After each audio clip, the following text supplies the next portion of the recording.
Welcome to the Tom's River Show. Pat O Melia here. Are you there? Been a while since we did a Tom's River Show. Got the season starting in Seaside Heights. You gotta don't forget the Ocean County St. Patrick's Day Parade is April the 1st. Tom's River Schools took a big hit in state funding, around $14 million a year. Also in the homeland, where most of the people from Tom's River are from, Jersey City also got hit. $51 million. The two municipalities got hit the hardest was Jersey City and Tom's River. I applaud the superintendent of Tom's River for taking steps not to go into the pockets of the residents by jacking the taxes in Tom's River on the last round of cuts. I don't know if he's going to be able to do it this time. In Jersey City, what we did, we got cut, went right to their taxpayers. Not only did we go right to the taxpayers and not make any cuts in Jersey City, we went out and hired like 240 people. So right now in Jersey City, you're looking at $1 billion budget next year. And it's becoming uncontrollable there in Jersey City. And it's unfortunate. Municipalities like Jersey City and Tom's River are repeatedly getting hit. I'm not exactly sure what it costs to operate a school. I cover Jersey City, 7 days a week. In Jersey City, it costs almost $33,000 a year per student. You look at a grammar school in Jersey City, the one I went to, PS 23 as a child, they have about 1,117 kids, I think, at the last count. That school costs almost $34 million a year to operate. That is impossible. We need to figure out how to fund these schools. We need to get rid of a ton of school districts. We need to look at all the expenses in education. And as I said many times on the city show we do up north, I would take the teachers right off the table. Then you're going to have to explain every nickel to me. Our kids deserve the finest education. The property taxpayers and the renters, because they get hit with these increases in the rent when their property taxes go up, they need to be respected also. We've got to figure another way of funding the schools without digging deep into your pockets. All right, we're going to break for commercial. You're watching the Tom's River Show. I'll be right back. The Maverick feels like it's made for me. You get a lot of standard features for the money, like a hybrid-based powertrain. So you have the power and fuel economy. In a city, I can get where I need to go without having to wonder if I'm going to fit the parking space. Plus, you get a versatile flex bed, pre-collision assist, and a lot more. You guys, that was so good. So many standard features. That makes me feel really good. Newport, the luxury waterfront community on the Hudson River, offers a quality of life you deserve in one of our many high-rise towers. With amenities such as the on-site Newport Path, light rail, Newport Town Square, 3 playgrounds, dog run, upscale restaurants, retail giants like Kohl's, JCPenney, Macy's, and Target. Morton Williams and Acme Supermarket are just outside your front door. A health and fitness center, skating rink, and medical facilities are also on site. Enjoy the New York skyline from our waterfront and various parks. Manhattan is just one pass stop away, or quick ride through the Holland Tunnel. Nursery and private elementary schools all on site. 12-screen movie theater at the Newport Center Mall. Looking to visit? Stay at the Westin or Marriott Hotel. For more information, visit us at newportnj.com. Make lasting memories to cherish forever. It's incredible. It's you, Newport. Live like you want. Burns Brothers Memorials, Monuments, and Markers, 787 Tunley Avenue, Jersey City. Hudson County's only monument maker, serving all faiths and cemeteries. Design studio and large inventory on site.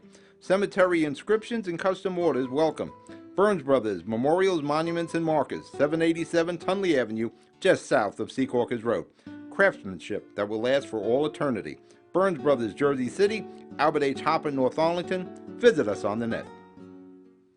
We're back, Tom's River Show. Pat O Melia here. Don't forget everything on the screen. Follow us on Facebook. Like us on YouTube. No, subscribe to us on YouTube. Like us on Facebook.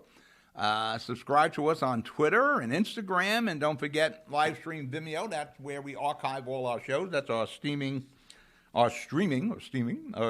channel. What we're going to talk about today is the Tom's River primary, Republican primary for mayor, is starting to shape up. And George Gilmore's mission after taking his first defeat as the chair since he's been back on March the 8th. We'll talk about that. And the unusual amount of whale deaths down here. We'll talk about that. I'm not a marine biologist. I'm kind of like the George Costanza of marine biologists. But, yeah, I had to go watch Steinfeld now to find out what I'm talking about. All right. Looks like I was right. Well, of course, it doesn't look like it. I was right that Jerry Ambrosio will be running for mayor. I predicted that, I think, about 2 months ago. Everybody said, no. Well, yes. And not only is she running, she has a full ticket. So that is very impressive. Last time around, not everybody had full tickets for the primaries. In my opinion, you need to have a full ticket to be a serious candidate for mayor. You know, especially in Tom's River, how it's handled here, it's your mayor and your 3 at-larges. A solo act is not going to win the primary. You're not going to win the general election for mayor unless you have a ticket. In Tom's River, you have 4 people running together. You'll have the mayor and 3 at-large. Those are 3 people pounding the streets, campaigning, shaking hands, kissing babies, talking to people, doing the, knocking on the doors and all. And they're covering 4 times as much ground as a solo act. And, one of the other things that people forget, especially in this type of election, you may not particularly care, say, for who's up running for mayor. You might have a problem with mayor, but you like the at-large or you like that candidate. And most people don't, jump around on when they go into the voting booth. They normally go with the ticket. So you may not be crazy about who's at the top of the ticket, but you like the council person or a couple of council persons, so you'll vote for that ticket. That's the advantage a full ticket has over a solo act. So when you see, full tickets going at it, as you'll see with Mo Hill, he's running with the same guys he ran with the last time, and Jerry's going to have a full ticket. They're going head-to-head. Anybody else jumps in, well, I don't need a full ticket, I'm just going to run for mayor. That's just not legitimate, in my opinion. On the Dem side, I haven't heard word about anybody running for mayor yet, or council or anything, which is kind of unusual because 2 cycles ago, the Dems, I think, swept all the elections that time for Ward. I think they didn't sweep. Back then, Maria Maruca was the only Republican that was elected, and the other 3 seats, I think, went all to Democrats. And Maria she won by a very small amount. It was like 200 votes or so. So the Dems have a real opportunity if they can get their act together. And again, one of the big issues this time in Tom's River is going to be overdevelopment, or development in particular. I know there's a lot of people that have a problem with the 2 10-story towers in Tom's River that are going to be built. There's problems with the development and zoning all around town. And sometimes there's not a lot you can do because of legal challenges, but you should have a good plan for development. Again, I mentioned before, the homeland, Jersey City, we don't have a plan. We are building 30, 40-story towers there. We probably have 15,000 units of housing coming online in the next few years. We got mega projects coming. What we're not building is schools. We're building all over town, but we're not building any schools. And you take 15,000 units of housing coming on, say half of them have a child. That's 7,500 kids. We have nowhere to put 7,500 kids. Now, our schools are packed now. We have no schools on the drawing board outside of the former mayor of Jersey City, Brett Schundler. He's talking about building a charter high school. And it's a charter elementary school, I believe, with Brett. That is the only school that we have on the planning board. All right, now things, like I said, are shaping up at Tom's River for the mayor's race. The petitions, I think, are due on March 27th.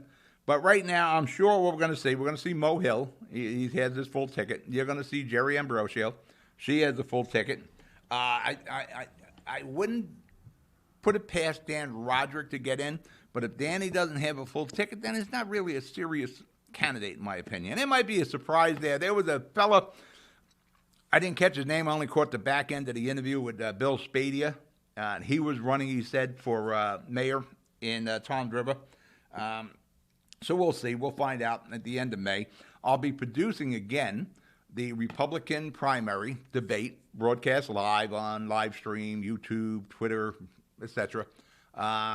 Karen Wall from the Patch will be the moderator again. And we'll have them at the podiums. We're probably showing you a clip right now from the last debate that we produced here. So we'll be doing the same thing again. If there are some Democrats, we might do a Democrat debate. So we'll see how that goes. I'll bring Garrett and Pablo down here, and we'll broadcast the debate. We'll bring one of our mixers down. We'll get it done. So save the date, May 18th, and we'll find out who we got candidate-wise as soon as we get the petitions in, and we'll take it from there. But May 18th will be a live broadcast, so you can sit at home and watch it, and we'll do it here in the studio. Right now, we're going to take a break. We're going to break for commercial. We'll be right back. Good Friend Self Storage in North Bergen, New Jersey is a fully climate-controlled facility equipped with state-of-the-art security, packing supplies, a Refer Friend program, and multiple loading docks convenient for commercial use. Located just off of Route 3 at 4301 Tunnelly Avenue, Route 1 and 9. Call 201-867-2444 or visit us on the web today. Good Friend Self Storage. Let us be your good friend. Stevens Jersey City Ford, certified parts and service located at Route 440 and Communipaw Ave, is your #1 source for Ford and Lincoln automotive needs. We use certified Ford Motorcraft products to keep your Ford running in top shape. Motorcraft parts are backed with the Ford warranty, which includes a 2-year unlimited mileage guarantee. Our team will have the right Motorcraft part to ensure the best performance from your Ford or Lincoln. You can order in person at the parts counter or online. Let us help keep your Ford or Lincoln in the best shape at Stevens Jersey City Ford. Not everyone celebrates the birth of a baby. You have options. Don't panic. New Jersey has safe havens for unwanted infants. Leave the baby with staff at any hospital, ER, police or fire station, or rescue squad. Call the number on your screen for safe haven locations or go to www.njsafehaven.org. No shame, no blame, no names. Safe Haven. We're back. Pat O Melia here, Toms River Show. Again, don't forget the date, May the 18th, 6 o'clock. Closed set. It's always a closed set in the studio. Speaking of the campaign, you could take it to the bank. George Gilmore is going to be very focused on this Toms River mayoral election. George Gilmore was handed his first defeat as chairman since he's been back by Mo Hill and his crew. George Gilmore wanted to decertify the Republican club that's headed by Mo Hill and Greg McGuckin. And on the 8th of March, the factions got together, the two Republican clubs in Toms River, and a vote was taken to have one club, to decertify the Mo Hill McGuckin club.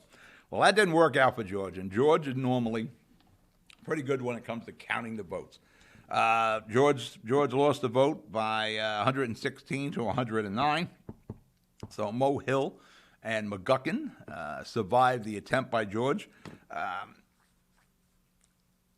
And, you know, I'm surprised it happened. I predicted it wouldn't happen. And after that happened, pretty much all Gilmore's candidates died on the vine there, too. And what's the big thing out of it is Greg McGuckin now gets the Ocean County line, so he's pretty much guaranteed he's going back to the Assembly.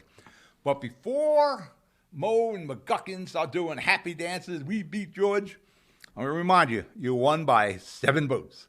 Now, a win is a win. You know, you win a World Series by 3-2. The Giants won a Super Bowl, 20-19, you know, wide right. It's a win is a win, but this was a pretty close victory for Mo Hill and McGuckin. And it's a very cautionary tale that should be in here. This makes George Gilmore's mission very clear. He needs to bounce Mo Hill out of Toms River any way he can. He must take out Mo Hill in his June Republican primary. If he doesn't, George Gilmore is a toothless lion in Ocean County, and it will probably lead to a failed chairmanship for the Ocean County GOP with George there. He probably wouldn't make the 4 years. You know, Toms River's the big city, the big town in Ocean County. George knocks out Mo. He more than makes up for those 7 votes he lost. He would bring singularity back to Toms River with the Republican Party. There won't be 2 clubs. There'll be 1 club, as it had been for, I don't know, like 40 years before. He would be able to combine those 2 clubs and go back to the long Republican club that served the people of Toms River for many years.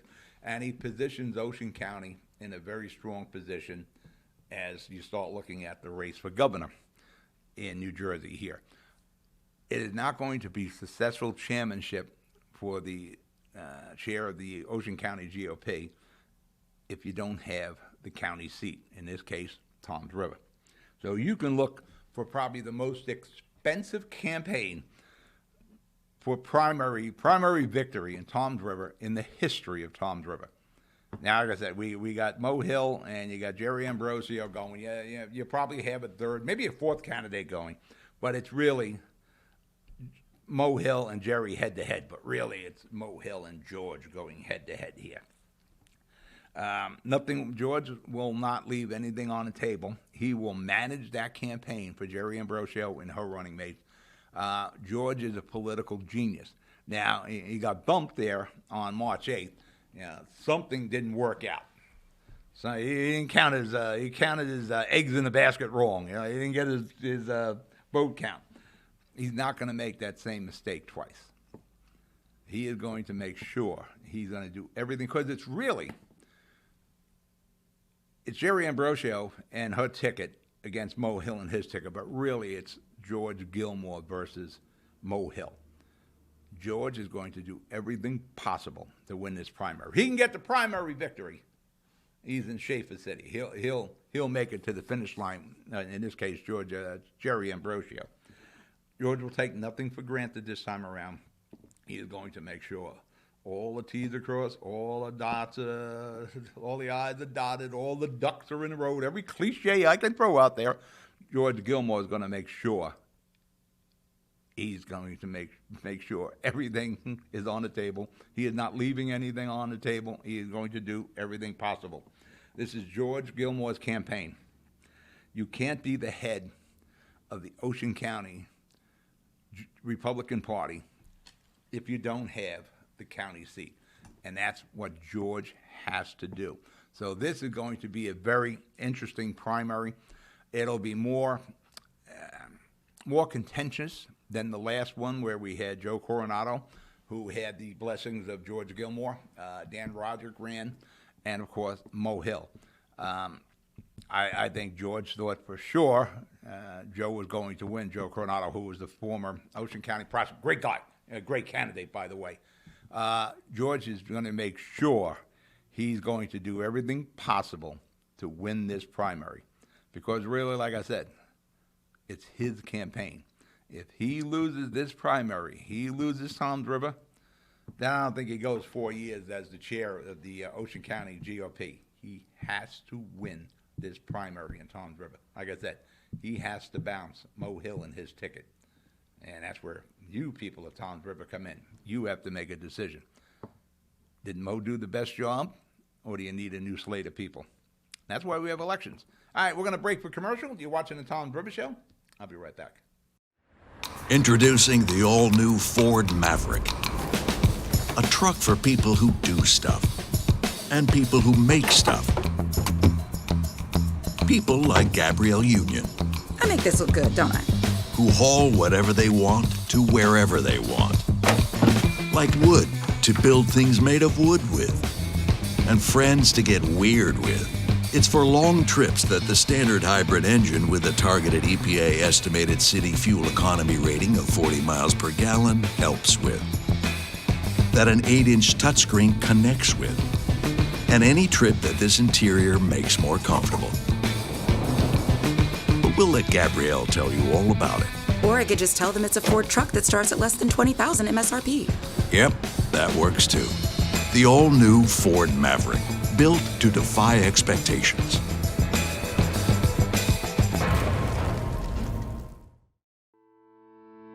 Panepinto Properties, Jersey City, shaping the workplace with state-of-the-art office spaces and addresses your company desires.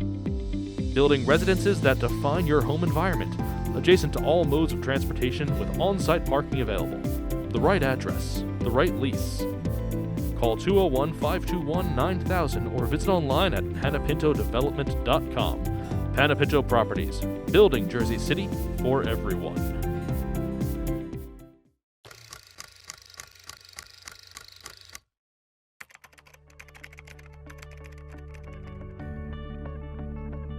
We have to be able to police ourselves because we don't want anybody to tarnish our badge. When internal affairs complaints are not handled properly, the public may believe that most officers commit crimes, when in fact that's not true.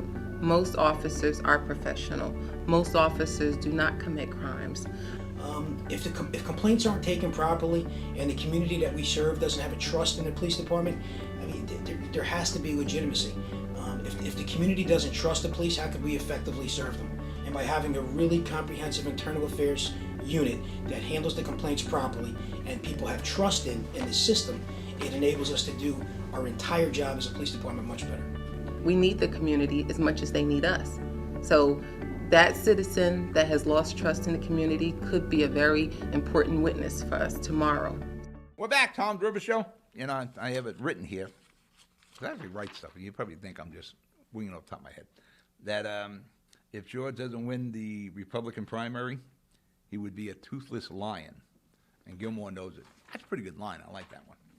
A toothless lion. And George Gilmore knows it. It is going to be a very interesting campaign.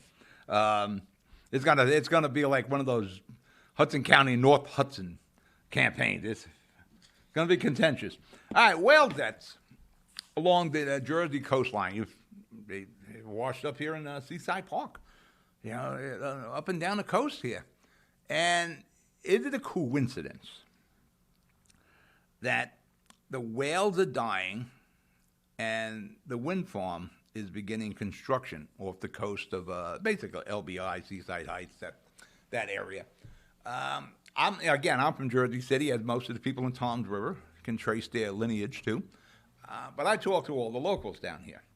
And the locals, the indigenous ones who live in Seaside Heights and Seaside Park, said they've never seen this many dead or beach whales. Not all of them float onto the beach. A lot of them are still spotted out in the ocean. They don't make it to the beach.